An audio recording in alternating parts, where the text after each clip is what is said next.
একদিকে টানা বৃষ্টি, অন্যদিকে উজানের ঢল। এরই মধ্যে দেশের কয়েকটি অঞ্চলে বাড়ছে বন্যা এবং ভূমি ধসের ঝুঁকি।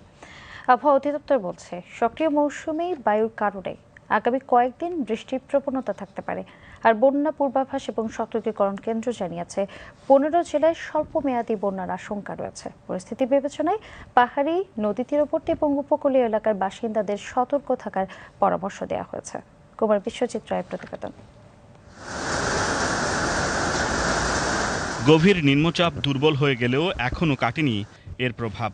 সক্রিয় মৌসুমি বায়ুর কারণে দেশের বিভিন্ন এলাকায় অব্যাহত রয়েছে বৃষ্টি। পাহাড়ি অঞ্চলে বাড়ছে ভূমিধসের আশঙ্কা। আর উপকূলে ঝড়ো হাওয়ার কারণে বহাল রয়েছে 3 নম্বর স্থানীয় সতর্ক সংকেত। গত 24 ঘন্টায় দেশের বিভিন্ন স্থানে ভারী থেকে অতি ভারী বৃষ্টিপাত হয়েছে। সর্বোচ্চ 314 মিলিমিটার বৃষ্টি রেকর্ড করা হয়েছে বান্দরবানে। রাঙামাটি, রাঙ্গুনিয়া ও চট্টগ্রামেও হয়েছে 280 মিলিমিটারের বেশি বৃষ্টিপাত। আগামী কয়েকদিনও বৃষ্টির প্রবণতা অব্যাহত থাকতে পারে বলে জানিয়েছে আবহাওয়া অধিদপ্তর। এই বৃষ্টিপাত আরও 2 থেকে 3 দিন অব্যাহত থাকতে পারে, তবে তীব্রতা একটু কম বেশি হতে পারে। চট্টগ্রামের পাহাড়ি এলাকায় বিশেষ করে খাগড়াছড়ি, বান্দরবান, রাঙামাটি, চট্টগ্রাম এবং কক্সবাজার জেলার কোথাও কোথাও এই ভারী বৃষ্টিপাতজনিত কারণে ভূমিধসের আশঙ্কা রয়েছে আর কি। ভূমিধসের ঝুঁকি নিরূপণে আরও উন্নত পর্যবেক্ষণ ব্যবস্থার প্রয়োজন হলেও আগাম সতর্কতা ব্যবস্থা জোরদারে কাজ চলছে বলে জানিয়েছেন এই আবহাওয়াবিদ। কক্সবাজারের টেকনাফে, নাইখং ছড়িতে, বান্দরবনের বিভিন্ন জায়গায় আমরা বিভিন্ন গ্রুপের সাথে ওই এলাকায় মাইকিং করার পর ল্যান্ডস্লাইডে আক্রান্ত হতে পারে বা ল্যান্ডস্লাইডের ফলে তারা ক্ষতিগ্রস্ত হতে পারে এমন পরিবারকে চিহ্নিত করা হয়েছে। এদিকে বন্যা পূর্বাভাস ও সতর্কীকরণ কেন্দ্র বলছে, আগামী 24 থেকে 72 ঘন্টায় দেশের 15 জেলায় স্বল্পমেয়াদী বন্যার আশঙ্কা রয়েছে।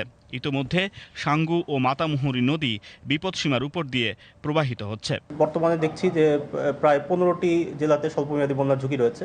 এর মধ্যে বান্দরবান ও কক্সবাজার জেলায় ইতিমধ্যে পানি বিপদসীমার উপর দিয়ে বা খুব কাছাকাছি প্রবাহিত হচ্ছে, যার ফলে সেখানে ইতিমধ্যে বন্যা পরিস্থিতি সৃষ্টি হয়েছে, যেটার অবনতি ঘটার আশঙ্কা রয়েছে। এছাড়াও আরও কয়েকটি জেলাতে বলা যেতে পারে দক্ষিণ পূর্বাঞ্চলীয় অন্তত আরও 3টি জেলা, চট্টগ্রাম, খাগড়াছড়ি, ফেনী এবং একই সাথে উত্তর পূর্বাঞ্চলীয় 7টি জেলা, সিলেট 7টি জেলা এবং উত্তরাঞ্চলীয় 3টি জেলাতে স্বল্পমেয়াদী বন্যার ঝুঁকি রয়েছে। আগামী 3 দিন পরবর্তী সময়ে অতি ভারী বর্ষণের প্রবণতা হ্রাস পেতে পারে আবহাওয়ার সাম্প্রতিক পূর্বাভাস অনুযায়ী, যার ফলে পরবর্তীতে আমরা নদ-নদীর প্রবণতা হ্রাস পাওয়ার প্রবণতা লক্ষ্য করতে পারি। ভারী বৃষ্টির কারণে পাহাড়ি ঢল, স্থানীয় জলাবদ্ধতা এবং কোথাও কোথাও বন্যা পরিস্থিতির আশঙ্কা থাকায় পরিস্থিতির উপর সার্বক্ষণিক নজর রাখছে সংশ্লিষ্ট সংস্থাগুলো। তাই বিশেষ করে পাহাড়ি ও উপকূলীয় এলাকার বাসিন্দাদের সতর্ক থাকার পাশাপাশি প্রশাসনের নির্দেশনা মেনে চলার আহ্বান জানিয়েছে সংশ্লিষ্ট কর্তৃপক্ষ। কুমার বিশ্বজিৎ রায়, বিটিভি নিউজ, ঢাকা।